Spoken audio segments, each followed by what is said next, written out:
ఈ నెల 23వ తేదీన హన్మకొండలో ఉన్న కాళోజీ కళాక్షేత్రంలో భారత విద్యార్థి ఫెడరేషన్ ఆధ్వర్యంలో ఎస్ఎఫ్ఐ పూర్వ విద్యార్థుల సమ్మేళనాన్ని నిర్వహిస్తున్నామని సిపిఐ మాజీ కార్యదర్శి సారంపల్లి అన్నారు. వరంగల్ నగరంలోని ఫోర్ట్ రోడ్లో ఉన్న రోటరీ క్లబ్ భవనంలో మీడియాతో మాట్లాడుతూ పార్టీలకు అతీతంగా ఎస్ఎఫ్ఐ పూర్వ విద్యార్థుల సమ్మేళనాన్ని నిర్వహిస్తున్నామని, అందుకోసం పూర్వ ఎస్ఎఫ్ఐ నాయకులు అద్భుతమైన పాటలు రచించారని, దాన్ని ఈరోజు ఆవిష్కరించడం జరిగిందని, అంతేకాకుండా ఎస్ఎఫ్ఐ నాయకత్వంలో అనేక విద్యార్థి పోరాటాలు చేశామని, దీంతో ప్రభుత్వాలు దిగివచ్చి విద్యార్థులకు అవసరం ఉన్న వసతులు కల్పించడంలో సఫలీకృతమయ్యాయని, ఈరోజు కేంద్ర ప్రభుత్వం విద్యను తన చేతుల్లోకి తీసుకుని మాతృభాషలో చదువుకునే మనకు ఆ అవకాశం లేకుండా చేసే ప్రయత్నం చేస్తుందని, 55 సంవత్సరాల పాటు పనిచేసిన తన సోదరులు మరియు ఆత్మీయులను 23వ తేదీన జరిగే కార్యక్రమంలో కలుసుకోవడం ఆనందంగా ఉందని వాసుదేవరెడ్డి అన్నారు.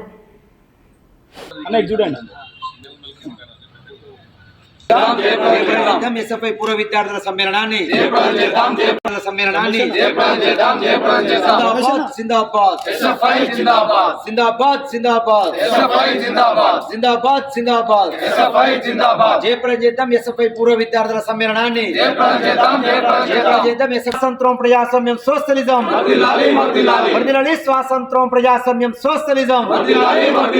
వర్ధిల్లాలి అధ్యయనం పోరాటం వర్ధిల్లాలి అధ్యయనం పోరాటం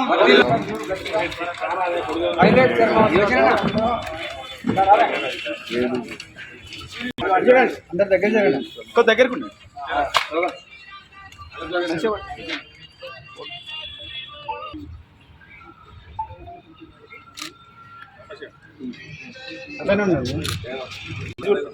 ఒక చరణం పాడబడుతుంది.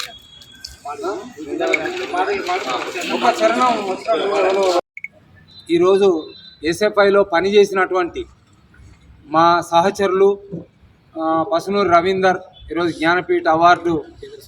కేంద్ర సాహిత్య అవార్డు గ్రహీత పసునూరు రవీందర్ ఈ జిల్లాలోనే మాతో పాటు ఈ ఎస్ఎఫ్ఐలో పనిచేసినటువంటి వాడు. అదే రకంగా మన యోచన, తాళ్ళపల్లి సునీల్, పాలడుగు కుమారస్వామి, వీళ్ళు కూడా పడితం రాజేందర్, వీళ్ళు కూడా మాతో పాటు ఈ ఉద్యమంలోనే యోచన వీళ్ళు మా ఉద్యమంలోనే ఎస్ఎఫ్ఐలో పుట్టి పెరిగిన్లు, ఎస్ఎఫ్ఐలో నుంచి ఉత్తేజం పొందినటువంటి వాళ్ళు. ఈ ఆత్మీయ సమ్మేళనాన్ని పురస్కరించుకొని ఇది జరుగుతుందని తెలిసిన తర్వాత వాళ్ళకున్నటువంటి కవి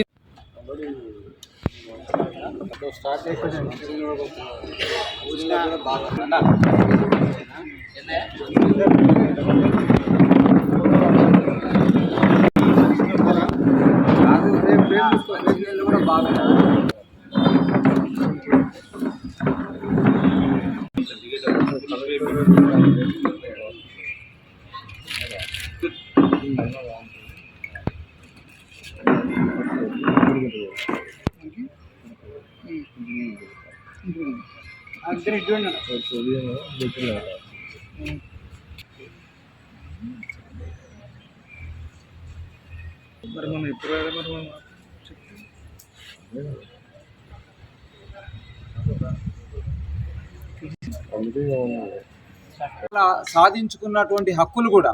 మాతృభాషలో విద్యా బోధన కూడా ఈరోజు కాలరాచేటువంటి పరిస్థితులు వస్తూ ఉన్నాయి. విద్యను ఈరోజు కేంద్ర ప్రభుత్వం తన చేతుల్లోకి తీసుకొని ఆ రకంగా ఈరోజు మాతృభాషలో చదువుకునేటువంటి అవకాశం లేనటువంటి ఒక పరిస్థితిని కల్పించేటువంటి పరిస్థితి వస్తూ ఉన్నది. అదే రకంగా ఉపాధి అవకాశాలు పెంచేటువంటి విద్యా విధానం కాకుండా భవిష్యత్తు గురించి, శాస్త్రం గురించి, శాస్త్రీయ ఆలోచనల గురించి, విద్యా ఆలోచనలు ఆ రకమైనటువంటి దానికి ప్రోత్సాహం కాకుండా తిరోగమన వాదం వైపుకు చదువును తీసుకెళ్లేటువంటి తిరోగమన భావజాలం వైపుకు విద్యార్థి లోకాన్ని చదువును తీసుకుపోయేటువంటి పరిస్థితికి ఈరోజు వస్తూ ఉన్నది. ఇట్లాంటి తరుణంలో మరొకసారి ఎస్ఎఫ్ఐలో 55 సంవత్సరాల పాటు పనిచేసినటువంటి